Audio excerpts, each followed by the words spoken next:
Kendaraan tradisional bernama Nayor yang ditarik kuda merupakan kendaraan khas dan kebanggaan warga kota Cibadak. Sejak zaman dahulu kala, Nayor merupakan kendaraan satu-satunya andalan warga, baik menuju ke kota ataupun untuk rekreasi. Di Pramilad MHQ Anak Yatim Baldatun Center ke-7, para peserta yatim penghafal Al-Quran diajak jalan-jalan keliling kampung dan kota menggunakan kendaraan Nayor tersebut. Menurut pendiri Baldatun Center Haji Ade Dasep Jainal Abidin mengatakan, di setiap kegiatan Milad MHQ Anak Yatim Baldatun selalu mengajak anak yatim dan peserta jalan-jalan naik Nayor. Dan ini sudah menjadi tradisi dan di acara Pramilad MHQ Anak Yatim ke-7 Desa Sekarwangi juga menaiki Nayor. Ini kan program rutinitas tahunan Baldatun Center ya, Pramilad. Pramilad ini bedanya sekupnya wilayah Desa Sekarwangi ya.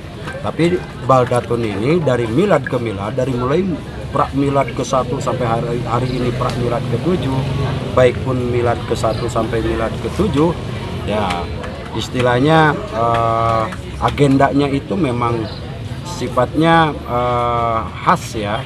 Dari pertama bersafari religi dengan menggunakan kendaraan khas Cibadak yaitu Nayor.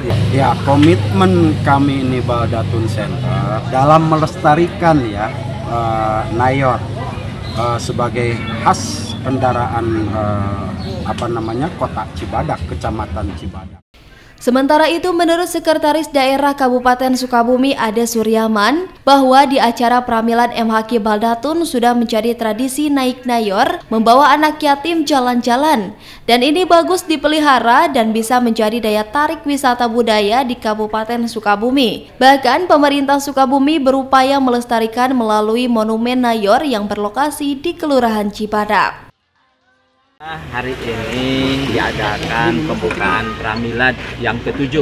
Kalau kaitkan kita dengan visi misi Pak Bupati, di sana itu disebutkan bahwa di visinya terwujudnya Kabupaten Sukabumi yang religius, maju dan inovatif di masyarakat sejahtera. Religius ini ditopang oleh Baldatun. Saya ucapkan terima kasih ke pendiri yang sekaligus juga anggota DPRD yang sudah mencetuskan dan membawa mendorong untuk membumikan pembacaan Al-Quran. Nah, ini merupakan tradisi katanya. Malahan saya jadi nggak kebagian. Tadi diangkatnya saya datang ke sini mau diajak pakai Nayor. Ternyata katanya dia keliling langsung untuk ke makam ya, untuk berdoa, diarah ke orang tuanya yang anak yatim. Ya, itu merupakan tradisi yang sangat bagus, ada budayanya sekali. Dari Cibadak, Kabupaten Sukabumi, Muhammad Ujang Heriaman melaporkan untuk Dinamika.